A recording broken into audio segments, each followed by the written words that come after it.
Namastê, tudo bem, pessoal? No vídeo anterior eu falava sobre o volume 1 de Prometeia, né? Mostrei de modo resumido, obviamente, porque que eu considero Prometeia como a terceira face, a terceira parte da sabedoria universal de Hermes Trismegisto, e que é possível desenharmos uma conexão, uma tradição passando por dentro da ficção, da literatura, da arte e chegando até nós como revelação. Até porque esse conceito de arte, de reflexão, totalmente separado de tudo que é místico e espiritual, ele é bem moderno e cagado, né? Porque não faz sentido nenhum. Se você vai aos gregos, você vai aos hebreus, eles compunham seus livros acreditando estar inspirados por Deus. Se você vai aos gregos, a Homero, por exemplo, o que você vai ver? Esse cara consagrando o seu trabalho às musas, acreditando que as musas o conduziam e o inspiravam. A própria filosofia de Sócrates considerava que não era apenas a razão dele, que ele não estava apenas sendo reflexivo e inteligente, mas que aquilo era inspiração do seu daimon, do seu Deus pessoal menor, né, que lhe orientava, que lhe inspirava e que lhe dava a iluminação necessária. Então, e todo mundo que escreve, que compõe, já teve essa experiência de a composição transcender você, de ela expressar coisas além de você. E é o que eu falo quando eu explico Kabbalah Pop para as pessoas. Também se você pegar hoje irmãs, né, Wachowski de Matrix, pegar para elas e falar, o Aleph gravou um vídeo lá e ele disse que vocês pensaram nisso e elas falaram assim, esse cara é louco, ele não sabe bem o que ele está falando. Pode ser que elas não pensaram nisso. E é aí que mora a inspiração da coisa. A obra transcende o artista é o profeta, a obra é a palavra do Deus que falou através deles. Né? Mas não é o caso de Prometeia, Lamour fez de caso pensado. Eu estou apresentando o volume 1 para vocês, no outro vídeo foi um vídeo mais técnico, né? Mas esse aqui eu vou mostrar alguns pontos, pelo menos 3 pontos do livro, que eu acho muito bons para que você entenda por que ele é um grimório, e principalmente para redefinir as suas posições com relação a Kabbalah e com relação à magia. Num dado momento, a Prometeia anterior a ela, que era a Bárbara, a Prometeia atual chama-se Sofia de sabedoria, né? A Prometeia original, anterior a ela, vai para o mundo pós-morte para procurar o marido dela, que morreu. E aí a Sofia resolve acompanhá-la, resolve ir atrás dela, não deixar ela atravessar os mundos sozinha. E aí ela encontra um bruxo chamado Jack Fausto, inclusive tem uma cena de magia sexual dos dois, é pedagógico ali, o striptease como desvelamento da deusa, né? E o Jack explica para ela que as forças do mago estão concentradas no falo, o que simboliza, mesmo que seja uma mulher, né? E aí eles transam ali, ele a inicia, né? Num quarto purguento lá, quer dizer, não importa onde seja, não importa é a luz que você traz dentro de você e você pode resplandecer essa luz em qualquer lugar. E ele começa a ensinar a Kabbalah para ela. E aí, munida desses conhecimentos, iniciada e tudo mais, ela resolve subir a árvore da vida para ajudar a amiga dela.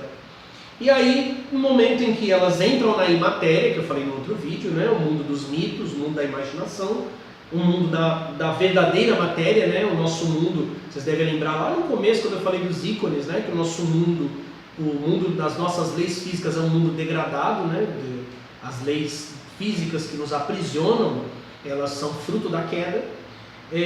Elas entram na imatéria e elas encontram a árvore da vida desenhada no chão. É a Sofia e a amiga dela, que inclusive vai ser a Prometeia reserva, né, quando ela estiver no outro mundo. E a menina ainda brinca, o que é isso? Amarelinha para daltônicos? E é o que eu quero deixar, como ela fala de Kabbalah. Bem, suponho que você poderia pular a amarelinha nisso, mas também poderia desaparecer ou algo assim. Não, isso é como um mapa, ou talvez um circuito integrado. é a estrutura das coisas, seja o universo ou cada alma humana. É um antigo sistema de conhecimento hebreu chamado Kabbalah. É projetado para codificar toda a existência concebível em um único glifo. Cada uma dessas esferas é chamada de Sefirot. Isso aqui está errado, né? Cada esfera não é Sefirot, né? Não sei se é o texto ou a tradução. Cada esfera é uma Sefirah. Todas as esferas são Sefirot. Sefirot é o plural de Sefirah. Mas tudo bem, né? Vamos deixar aqui. Sefirot é apenas o termo hebraico para número. Os 22 caminhos que os conectam são as 22 letras do alfabeto hebraico. Então é tão simples quanto 1, 2, 3 ou ABC. Isso aqui é o ponto que eu quero destacar aqui na nossa leitura.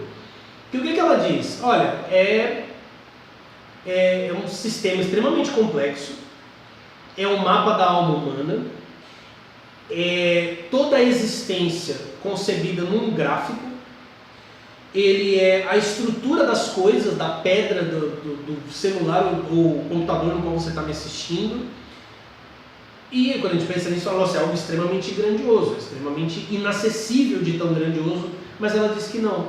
Porque ela diz que Sefirot é número, e realmente, né, a palavra Sefirot, Sefirah, é de contar, contagem. E os caminhos são as letras que conectam as Sefirah. Ou seja, Kabbalah pode ser tão simples quanto contar ou quanto construir palavras, A, B, C. Ou seja, o mistério está porque a nossa cabeça não funciona desse jeito, né? Por isso aparece aqui como uma brincadeira de criança. Inclusive, as pessoas que têm filhos aqui no centro de estudos, eu tenho recomendado algumas brincadeiras, né, para fazer com que seus filhos absorvam conceitos da Kabbalah de modo mais rápido. Como eu disse, são alguns pontos que eu quero mostrar para vocês. Num outro momento, na página 194, quando a Sophie está falando com uma das Prometeia, que é inclusive um dos capítulos mais bem desenhados, ele parece até fotografias, né, extraordinário, porque cada capítulo, cada edição foi desenhada, escrita por Alan Moore, mas feita por toda uma equipe diferente. São 32 partes, quer dizer, os 2 volumes compreendem a árvore da vida toda, né? Quer dizer, ao final do volume, pelo menos você vai viver o Apocalipse, se você ler com as chaves corretas. Mas na página 194, ela encontra justamente o seu antepassado, né? O Prometeu. O nome dela é Prometeia, por causa de Prometeu, Deus, o titã grego, né? Que deu fogo aos homens e por isso foi condenado por Zeus. E aí ela comenta, né, com a Prometeia que a está conduzindo, uma das manifestações. Então o mito sobre as correntes e a pedra e o pássaro que se alimenta, é tudo verdade? Aí a Prometeia diz para ela, esse é o ponto que eu tenho destacado. Se você aprender isso, se você entender isso, você vai entender tudo que eu possa vir a tentar explicar no futuro. Todos os mitos são reais, Sofia. Contanto que durem o suficiente, são até mais reais que o chamado, entre aspas, mundo real. Presta atenção nisso. Ela não colocou uma condição, ela diz que todos os mitos são reais. Dos mitos gregos, dos mitos egípcios, ao folclore brasileiro. Todos os mitos são reais. E se eles durarem o suficiente, ou seja, por tempo suficiente, eles se tornam mais reais que o chamado mundo real. Esse é o objetivo do Centro de Estudos Teóricos. É por isso que eu estou ensinando Kabbalah. Para reforçar mitos, de modo que a realidade, que hoje nós chamamos de realidade, seja sobreposta, seja devorada, substituída por esses mitos. Isso é chamado Apocalipse, que Apocalipse significa remover o véu, né? Remover o véu da matéria, remover o véu dos nossos paradigmas, remover o véu das nossas compreensões, da nossa forma de viver a vida e encontrar a realidade mítica, mágica, por baixo, por trás de todas essas coisas. Quando elas começam a entrar na árvore da vida, né, o primeiro encontro que elas têm com o Crowley e o Alcyon Osman Spare, eles estão lá na base da árvore, né, nas primeiras Sefirah, antes de Hod e Netzach, até elas encontram com eles.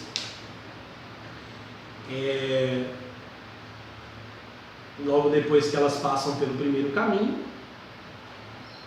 Deixa eu ver se eu consigo encontrar aqui. Se eu não encontrar, eu vou explicar para vocês o que acontece. Encontrei. Eles encontraram com o Crowley e o Sper, né? O Crowley, obviamente, quer comer a galera, né? É o Crowley, né? Então, é óbvio. Eles estão jogando xadrez. E o Sper sai caminhando com elas e explicando o que elas vão fazer, como é que elas vão subir pela árvore, né? Ele vai andando com elas e mostrando os elementos e os arcanos do tarô. E elas vão se deparar justamente com a torre.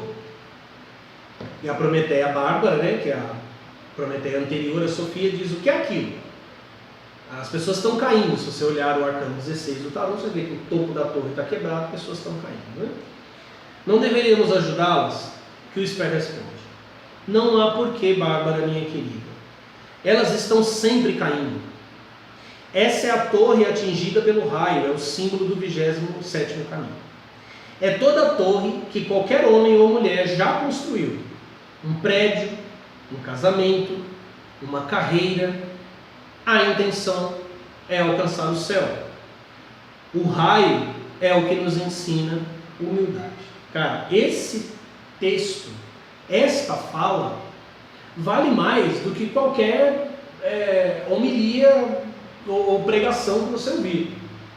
Porque o que ele está dizendo aqui? O que é a Torre de Babel? O que aconteceu na Bíblia, lá, capítulo 11 do livro do Gênesis?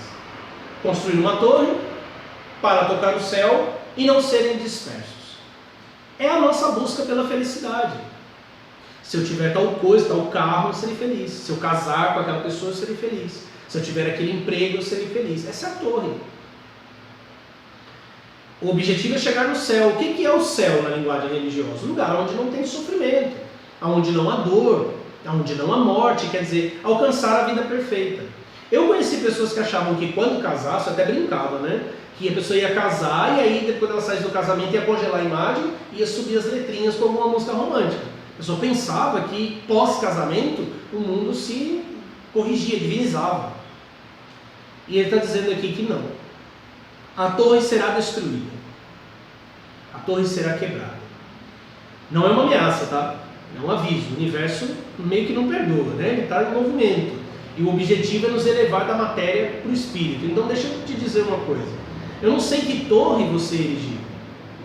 Eu não sei o que foi que você pensou que te daria felicidade e que te levaria ao céu, que te imunizaria de toda a dor. Talvez você já esteja descobrindo que não vai funcionar. E aí você está correndo atrás de um monte de saídas para que essa torre não caia. Não vai funcionar. Não é isso que você tem que fazer. Não é tentar manter a torre de pé. É entender por que ela está quebrando. Ela não pode ser a totalidade da sua vida. E se você está construindo a torre agora e não quer que ela seja destruída, foque a busca da tua felicidade em outro caminho. Foque a busca da tua realização no céu de verdade, na iluminação, nas forças divinas que podem entrar na sua alma e elevar você da matéria para o espírito. E a última coisa que eu quero mostrar aqui, que meio que tem a ver com isso, né? Depois que elas passam por Hod e Netzach, na árvore da vida, elas chegam ao caminho da morte, né? Que a transição entre a parte mais inferior da árvore e a chegada a Tiferet, que eu mostrei Tiferet no primeiro vídeo de Prometeia. Então elas se deparam com a morte. E a Sofia está explicando para a Bárbara, o que é isso e tal, né? A morte no tarô é uma metáfora. Aí ela diz: antes de progredir até a esfera solar, que é a Tiferet, o indivíduo superior é como se a nossa personalidade mais baixa, a coisa que pensávamos ser, junto com o que eu acabei de falar, tivesse de morrer. São todas as nossas ligações terrenas, todas as nossas ideias mundanas e emoções insignificantes que são mortas, para que possamos mudar e seguir adiante. Aí a Bárbara e a Sofia está rindo, né? Isso é simbólico, é alegórico. Eu vejo muita gente falando de morrer espiritualmente, mas não está ligado no esquema, né? E aí a Bárbara fala: não, mas isso é assustador, tem plantas e coisas estranhas, ervas estranhas. E ela fala: não esquenta a cabeça não, que é simbólico. Mas eu não sei se vocês repararam o que a morte faz depois. Logo aqui embaixo, ela destroça as duas. Ela destroça o corpo delas. E elas se veem, elas não ressuscitam, elas aparecem atrás da morte, olhando os próprios corpos destroçados. Os próprios corpos delas estão destroçados. Quer dizer, elas, para atravessar, tem que morrer mesmo. Não tem essa coisa de simbólico não, cara, é morte mesmo. Você não se desligar do que você pensa que é, se você não se desligar das suas opiniões, é o que eu tenho falado, cara. Desculpa se eu vou ser grosseiro, mas eu vou ser. Se você me ouve, se você assiste meus vídeos, e você concorda apenas em parte comigo, não estou dizendo que você tem que concordar em tudo, mas eu vou te dizer que você tem que prestar atenção naquilo que você não concorda. O caminho da tua iluminação está naquilo que você não concorda. Esses dias eu li uma frase no Facebook, eu não lembro quem escreveu, tinha um autor lá, mas eu não lembro quem era, dizendo que as pessoas não querem ouvir a sua opinião, elas querem ouvir a opinião delas saindo da sua boca. Quer dizer, é um reforçar do ego, né? Por isso que você vê certos canais aí que não deviam nem existir, com 100 mil, 50 mil pessoas, porque aquela figura que ali fala está verbalizando as doenças e os vícios de outros. Então, não é onde você concorda comigo, ou com qualquer um que você ouça, não sou eu, que você precisa focar. É na discordância, é ali que estão os pontos que você tem que se libertar e onde você precisa morrer. E aí termina dizendo, a Prometeia antiga diz, sabe essa parada metafórica? Isso dói mesmo.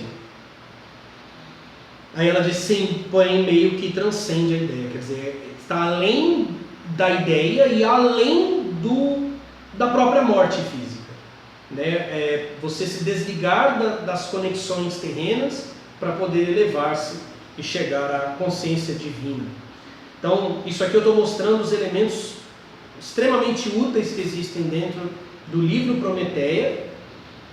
Para nós ele é uma ferramenta mágica, você pode extrair verdadeira mágica daqui, tanto quanto você pode extrair dos grimórios antigos.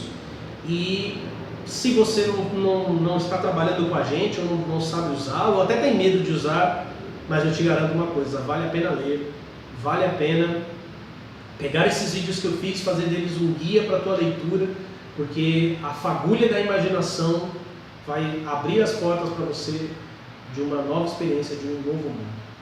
Muito obrigado a todos. Namastê.